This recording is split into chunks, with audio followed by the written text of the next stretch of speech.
welcome back YouTube. Today we're going to be covering how to write your very own program specifically for a 2 times a week training frequency. I'm going to cover everything you need to know, everything that can help you make a more efficient, more effective program, though you are still limited on time. So this video goes out to the dads, the people that work way too much, the people that just don't have the same time that they used to when it came to training. And it's going to be part of a series of videos covering how to make your own program when you're limited on time. This video will be covering a 2 times a week frequency. The next 2 will be a 3 times a week and 4 times a week frequency as well. So stay tuned for those videos to come out if you want to know how to make your own program when you're in a pinch for time, but you want 3 or 4 days. So the most important thing that it comes to when writing a program before we get into volume, sets, reps, variations, any of that good jazz is what can you commit to? What can you realistically give when it comes to training? And if you're watching this video, it's probably just 2 days a week. But how much time do we have within those 2 days a week to get in the training that we need? Is it an hour? Is it 2? Is it 3? Is it maybe one of those days we have a lot of time, but the other day we're more in a pinch?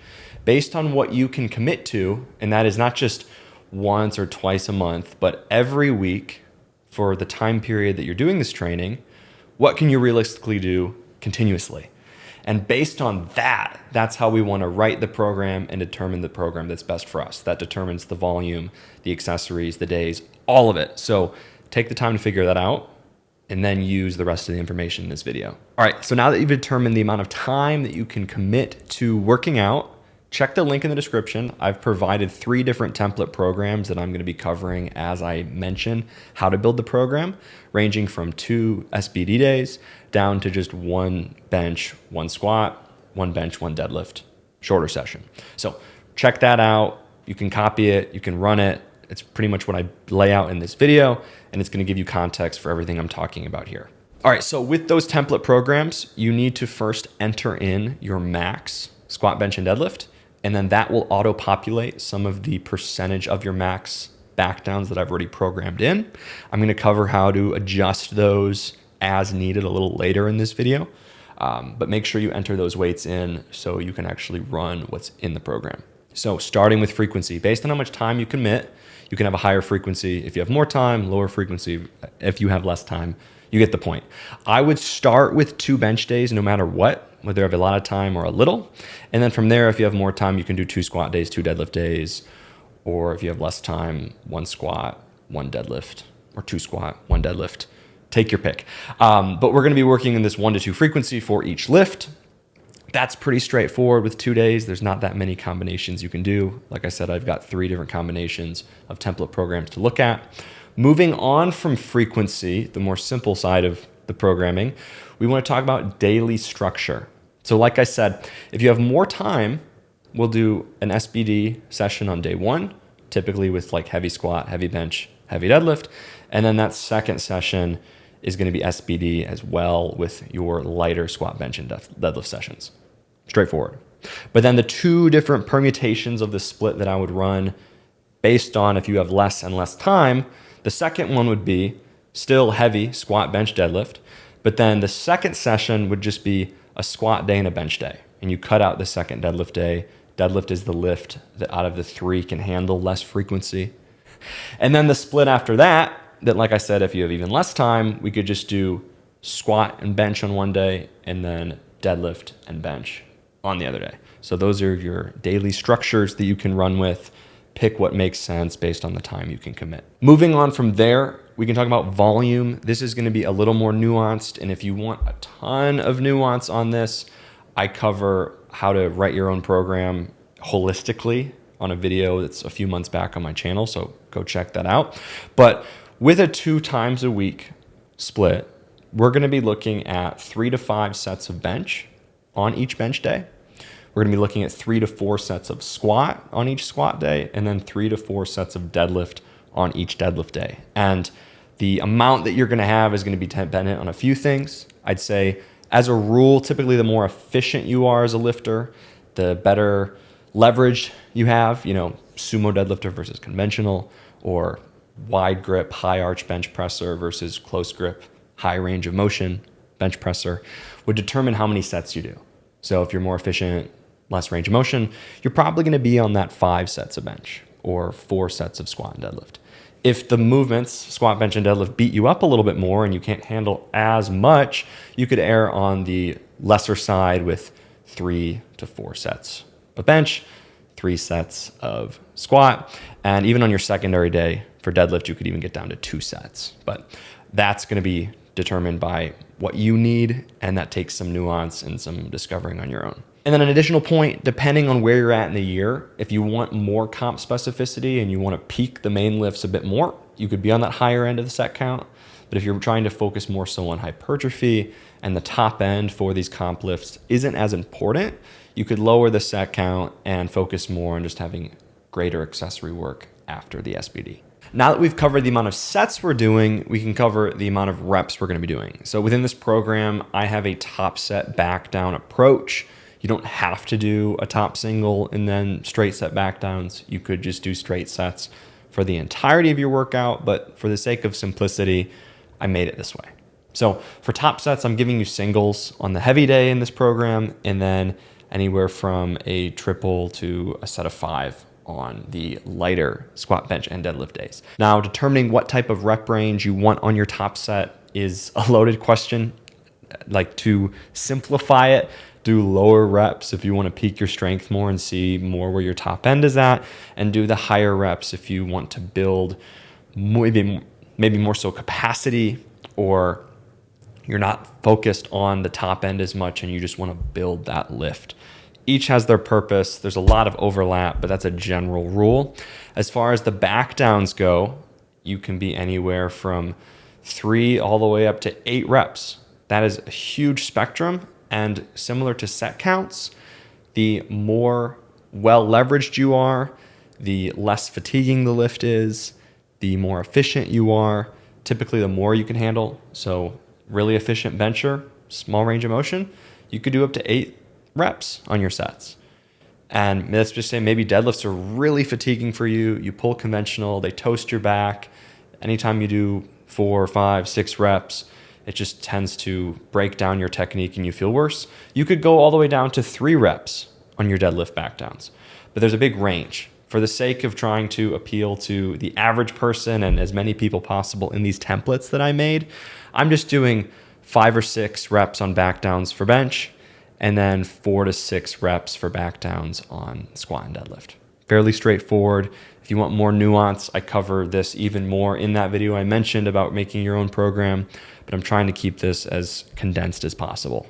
All right, so now that we've covered frequency, the daily structure, the volume, let's get into the intensities. So if you want to just do straight sets for a session and you got like a 3x5, 4x5, and you don't want to have the top sets that I've included in this program, it can be pretty straightforward. You could just do RPE, 5, 6, 7, 8 across the 4 weeks, some basic progression, or you could do percentage-based work for the volume, anywhere from 60 to 80% based on what you can recover from and what you need to continue progressing and get an adequate stimulus.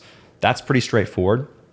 But if you're following the top set back down approach that I've got laid out in these 3 different template programs, I would do for bench press, because it's 2 days a week and you can handle it, just more intensity because you're gonna have more recovery, just 2 bench days. You could go RP 6, 7, 8, 9 across the weeks. And then for your back downs, you could do percentage-based back down work on one day, and then you could do a percent drop for the other day. That's a very similar structure I followed with squat and deadlift, though I kept the RPE a little bit lower just to let you have more recovery and energy to push the later sets, later movements in the workout by going 6, 7, 8, 9, with then also percentage drop back downs and percentage of your 1 rep max back downs. And just a little nuance on the percentage of the 1 rep max. I would start at a little higher of a percentage for bench, and then from there squat could be a little less, and then deadlift could be a little less than that.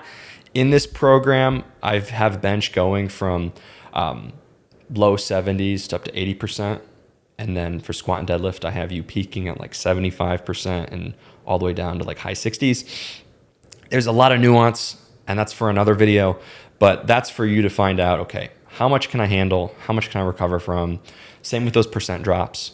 Maybe you need a slightly bigger percentage because just the difference between your top end strength and the volume strength is a bigger gap. You might need to drop more weight, or the other way around.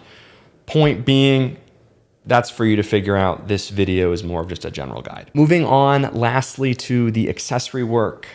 I provided all the possible accessories that you could do in each of these templates, and most of you are not going to do all of them. It's more so just shown as options. And then on the side, I ranked them from like most important, and then, if you have time for them, you can do them, like 1, 2, 3. I would say the non-negotiables, no matter how much time you've got, you should probably be doing some type of compound leg movement. I put a belt squat or a leg press. You could easily do a hack squat or pendulum, take your pick. But I'd have a compound leg movement and then a compound hinging movement, RDL or 45-degree hyper. And then lastly, I would do 2 compound pressing movements, mainly because bench is something that is much easier to be recovered from compared to squat and deadlift. So I would have 2 pressing compound movements as like mainstay important accessories. Those 4, which I've labeled at number 1, most important, I would keep in the program. Those are like almost as important as the main lifts. From there, I would put back accessories as like number 2. We would like to train back. It's super pivotal and important in having a strong squat, bench, and deadlift. But part of this video is understanding that you may not have a lot of time. And if there is a movement that we could shave off, if we're really in a pinch, we could take the back work out, because training deadlift does still target the back to a degree. From there, I ranked the number 3 most important, but not as important as the other ones, as the bicep, tricep, shoulder accessories. We can get these in and get the hypertrophy from them if you want to focus on a certain muscle group. But due to the fact that we're already getting a lot of shoulder and tricep from 2 different bench days, and we're already doing many accessories leading up to these, if we're doing the pressing and the legs, you just may not have time after already doing SBD to then get into these more isolation-based movements. From there, there's then a little bit of nuance based on what split you pick. So if you're just doing like 1 squat day, 1 deadlift day, I would, include a bit more accessory work compared to just the 2 SBD days where you're crunched for time because it's already long with 3 compounds. So pay attention to that in the 3 different splits. Some of these movements I put as a higher priority due to the fact that you'll have more time because you're not doing as many compounds. So all in all, I hope you found this video helpful. I think, like I mentioned at the beginning, the most important thing is just understanding how much time do I have? Therefore, how much time can I commit to? I kept most of the accessories to 2 sets, so it's a little bit more manageable. And then the compounds, I really don't have you going above 4 sets in most of these templates. So I tried to keep things on the lower end if you are going to include them, but understand it's based on you and the time you have. So determine that, based on that, fit everything in that makes sense based on, whatever muscle you're trying to prioritize, based on some of those accessories, if we want to add them in. How much we want the comp lifts peaked as far as specificity and how much we're doing them within this split. And then as far as, the intensities go on the main lifts, figuring out how much recovery you have to then push higher or lower. So appreciate you watching the video. Let me know if you have any questions in the comments about this, anything I didn't cover that you may want me to cover. I'd love to answer it and help. Let me know if you got any questions for the 3-day-a-week video I'm going to make. I'd love to have any ideas if you want some specifics covered. I'm currently taking on clients for the team, coach 40 people at the moment. I'd like to make a push to 50. So if you're a serious powerlifter and you need help with your training, and you maybe like this program, but you want one made custom for you, shoot me a DM on Instagram. My handle's right here, and I'll see if we're a good fit. So have a good rest of your day. Appreciate you watching the video. Peace.